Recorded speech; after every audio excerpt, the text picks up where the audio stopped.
500 cc's or over. Zap. At the weekly chapter meeting, the secretary reads the rules to the club's hardcore membership. There are 1 million motorbike owners in Britain.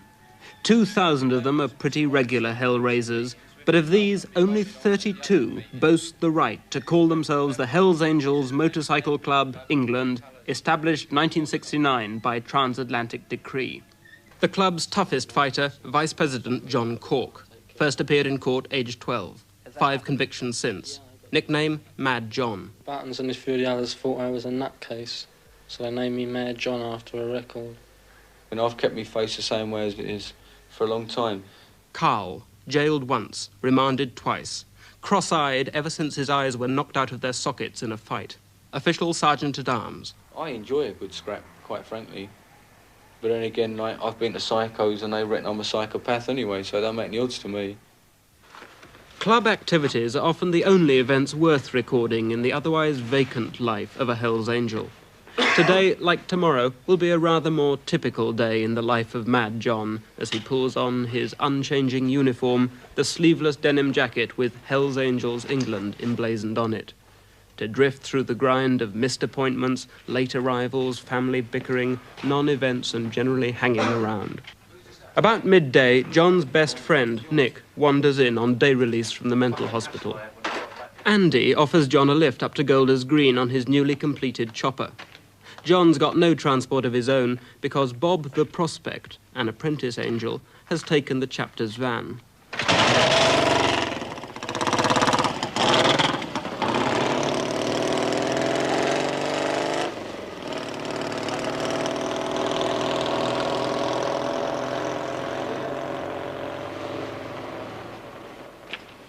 They reach their destination at about 2:30.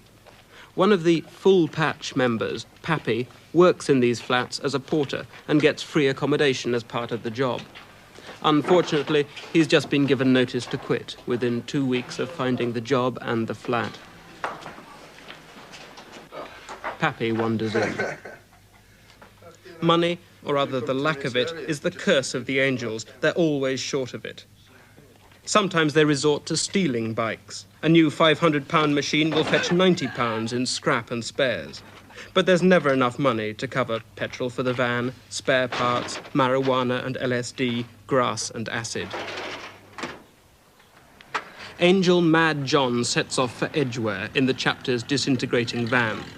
Bob, the driver, hasn't slept for 4 days. He's high on pep pills. At 4:30, they arrive at the council estate, where John has a garage. It goes with the home where his wife, Linda, lives with their 4 children. Linda and John have been married 7 years. 4 days ago, John left home, and now she's divorcing him. Yeah, more and more John started going out with these different girls that were hanging around with the group. And at first I took it as part of it, as much as it hurt, you know, but he's left several times, but he's came back after a week. And this time I thought that was probably it. Today, John needs to look in to pick up a few belongings and see if there's any mail or telephone message for him. I'm home. I've just asked you a question. Can we get some stuff? Yeah, will you get it and clear off? Take your friends to it, please. You'll find it bloody difficult to get in future. Yeah? You just try it. If you have more money, you can come in and out when you like. And piss off! Happy families.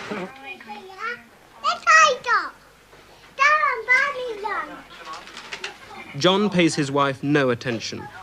He's engrossed in a letter just received from the Hells Angels chapter in California. I'm the new California secretary, yeah. Santa Rosa, Calif. It's the new California chapter. All amalgamated into one. You don't need anything. $3 million.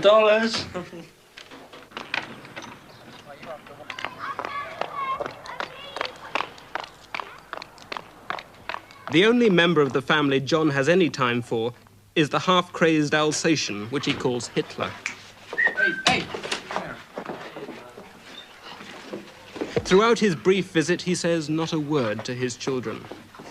Other bikers may grow old, marry, settle down, but among the Hells Angels, 50% of the full patch members, like John, have put the club first and left behind them their council houses, wives and children.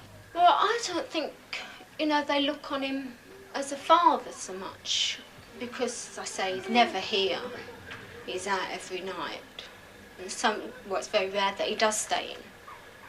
But when he does, he seems to be a bit ratty at them. Why aren't they in bed and that?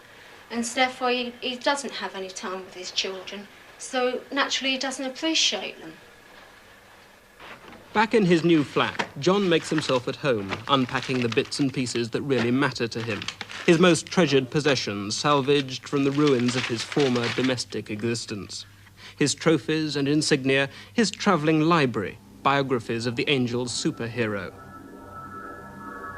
And a banner with a strange, ever-provocative device. John's scrapbook littered with the mementos of the home chapter and the founding chapter over the water. John's whole life revolves exclusively around the paraphernalia and the fact of being an angel. Neither his world, nor his imagination, nor his vocabulary extend beyond the cult and its jargon. Grebos and honkies, prospects and patches, mommers and old ladies.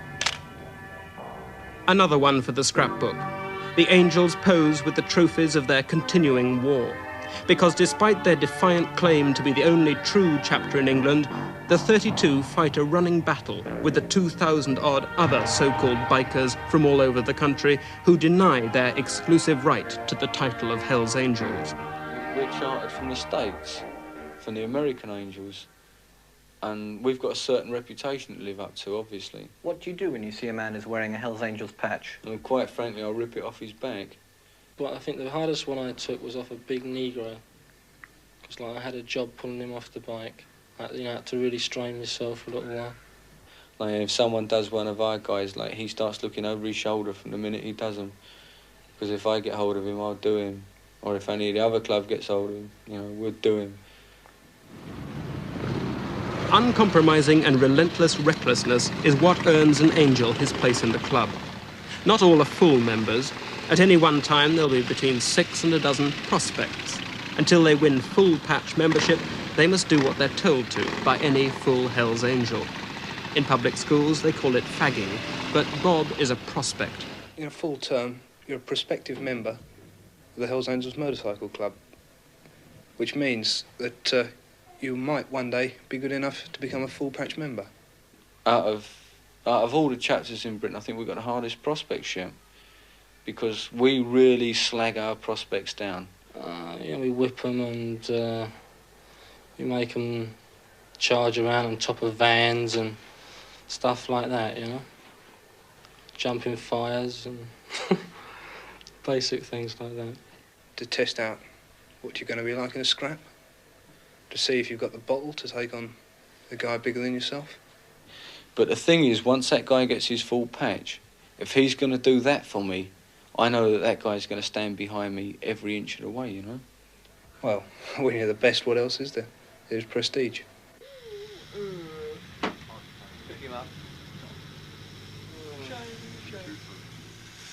How you going, Nick? All right? This is the nearest thing the Angels have to a formal initiation rite. He goes on a 6-month trial after he gets his patch. And if he's still in the same frame of mind after the 6 months, he goes for his tattoo. And then he's in until he walks out in a box. He's all right. Let your arms go down by your side. That's it. That's it, That's it. Just let yourself go down there. Go on, relax. You're with your Uncle John. Fainting. Affects us all in different ways. You want to see me, I cry. Other clubs have even more outlandish ceremonies. But they do all this thing they read in books where they piss on denims and spew and pour garbage over their patches. And we respect our patches, we live by our patches. You ain't gonna puke all over them because you're puking on yourself.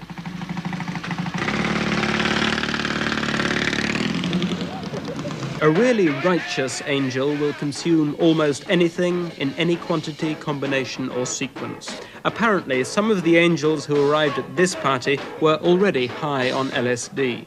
On top of that, they'll take alcohol, marijuana and amphetamines as much as they can get, as often as they can get it. Few of the angels went to bed at all on the night of this party, and 24 hours later, 5 at least still seemed hopelessly under the influence. You have to be long-suffering to be an angel's moll.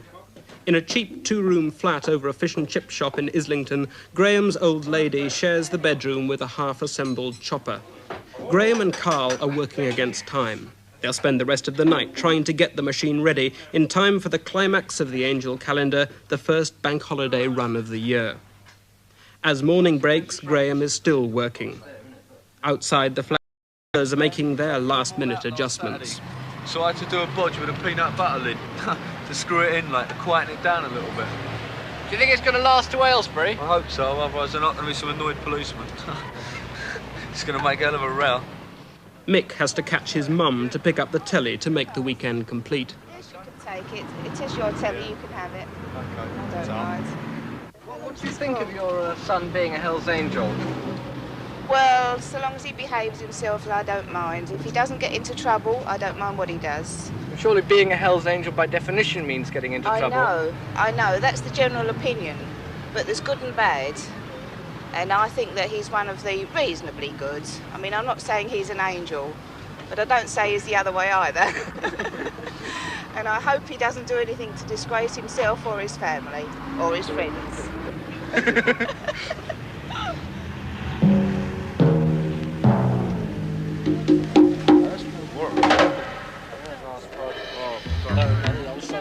As individuals, the angels are a volatile mix of aggression and instability.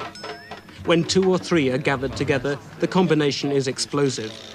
When 3 or more foregather, a Hell's Angel pack can be described as a riot in pursuit of an incident to set it off.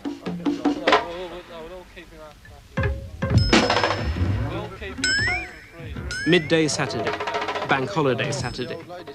Only an hour late, the Hells Angels Motorcycle Club, England, full patch members and prospects, women friends and camp followers, is ready for the off. Mad John, Sad Happy, Uncle Nick, Little Blue, Wild Child, Graham and Andy and Mick, no angel could imagine missing a run.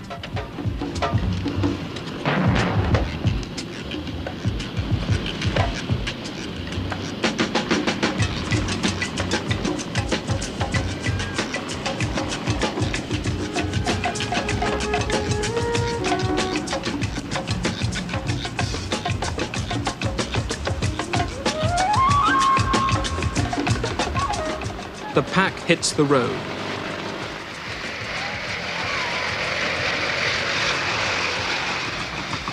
At garages, nervous attendants serve them quickly and hope they'll leave quietly.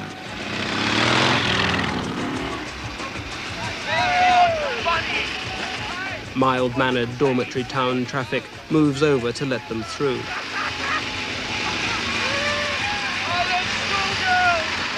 Cars pile up behind them in peaceful shopping centres. Straights are jeered at.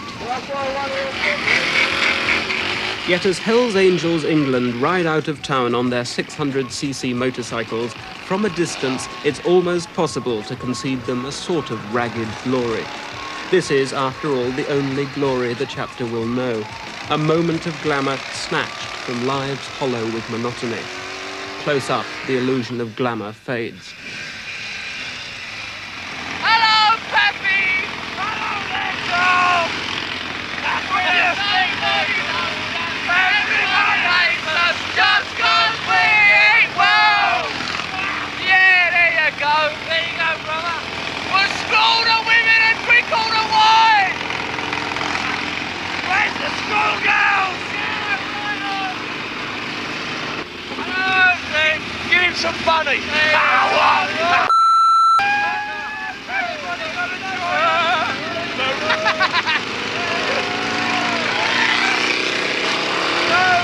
likes us, everybody hates us, but yes, we ain't one. Yes, we ain't one.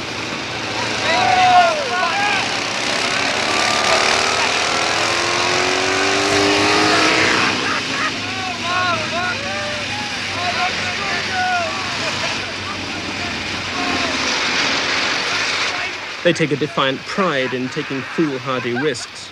All except one have had their licenses suspended, and most boast openly of riding while banned. Mad John has even been banned from Brands Hatch. From this point on, the weekend goes from bad to worse. Just outside Berkhamsted, the pack slows down. When the Angels set out, they'd been heading for Aylesbury. Now there's to be a change of plan. 2 prospects are sent ahead to investigate something Mad John had spotted from the road. And what they find brings the whole chapter down after them.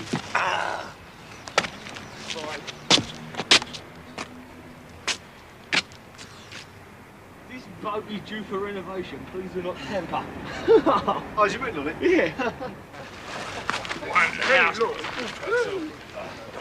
Where's the prospect? The Katrina looks abandoned, and that's good enough for the Angels. This is where they'll spend the weekend.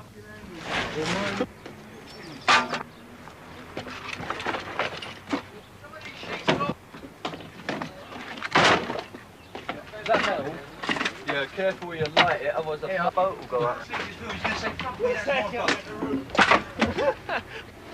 While the Angels continue with their improvements, a party rides into town to fetch food. But while they're gone, there's an incident at the canal. Just downriver from the Katrina is a sewage farm. While looking for firewood, 2 Angels have broken into the keeper's cottage, and 2 police patrol cars have come to investigate. Up on the hill, some Angels are spoiling for a fight. Let's line all the bikes up the other side of the bridge and wait for them. As they come down, we'll just go right at them. 2 miles away, the food party has met with a hostile reception from the proprietors of the Cherry Tree. What's that with that? Just go and do it somewhere else, that's all. How about... Go and do it somewhere else. We work very hard to build that business. Yeah. We got a nice restaurant, not to sell teas and coffees to Hells Angels, all right?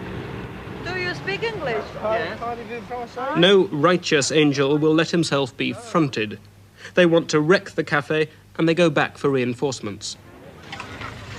As they get back to the canal, the police return. But both sides are determined to play it cool. I was sorry about this. Okay, will there be no obstruction or anything? Right. No, I'll be back in a minute. I shall want some details of whoever's in charge, because my governor's going to go. Okay? Okay, Dave, yeah, sure. Right, let's get past. John. You don't need to, you've got a train already around it, man. Listen, they said they're going to give us no hustle. Do they want to know all the details about us? But they just want to know who's in charge and where it's at. The police are ignoring the sewage farm break-in, leaving the Katrina to her fate. But their handling of the situation has just averted a minor riot.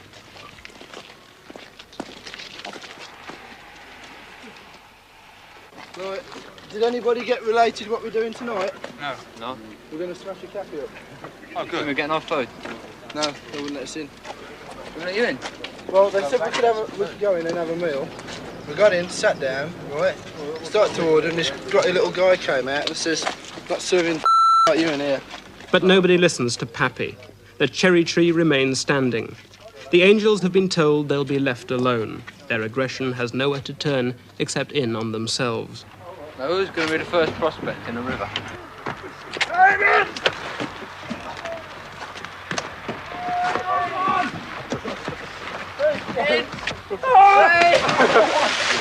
Who's having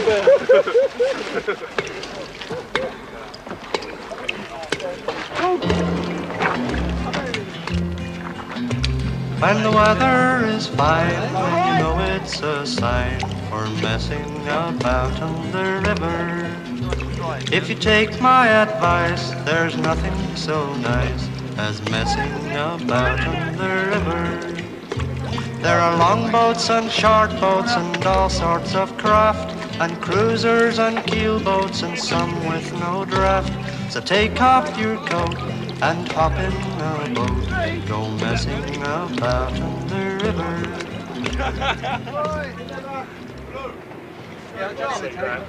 Put all the beer in the front in the cupboard. Away from it all, the Hells Angels set the scene for a weekend in the country. Fresh air, clean living, the simple pleasures of life, and a few necessities. Doctor Who's on? We get them all in here.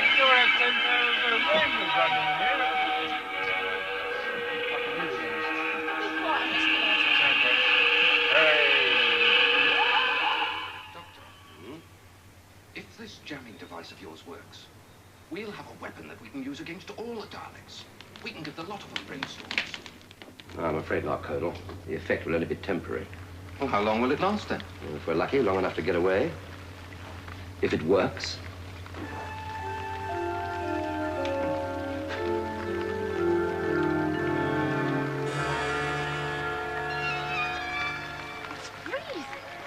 Night falls, and with it the rain. But by the early hours of the morning, some angels are past caring.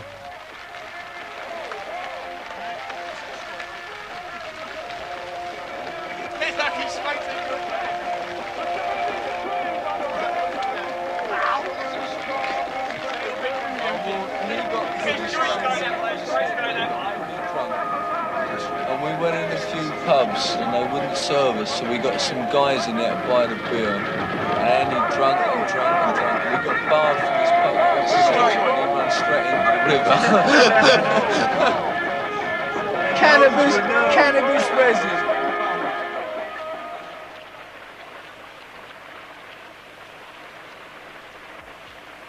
As dawn broke, half the bikes parked by the canal had gone. Mad John, Uncle Nick, Pappy and Bob had left. And with them went most of the drugs and a good deal of beer.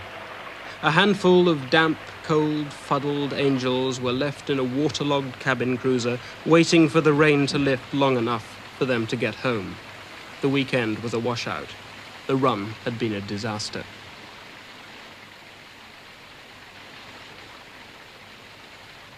We want a United Hells Angel Club in England. But like, it can be done. We've seen it done. They've done it in the States. It can be done here. How did they do it in the States?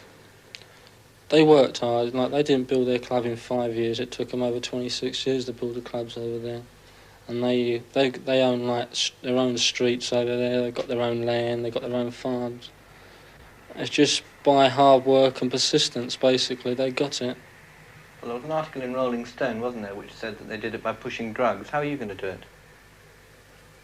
No comment.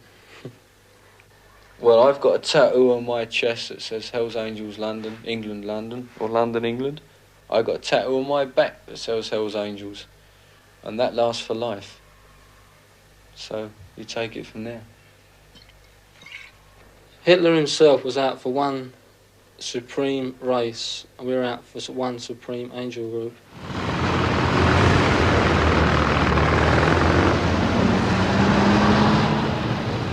In Germany, Sweden, New Zealand and Australia, even in tidy Switzerland, clubs like this one are planning to seek charters from the original club in California. At home, too, the Angels plan to expand. Soon they'll be merging with the only clubs they respect, the West Coasters, the Cotswolds, the Road Rats and the Windsors. Eventually, with every righteous motorcycle club in Britain. It's a nightmare that will probably never come true. Hey man, if the LSD don't get us, the cannabis will!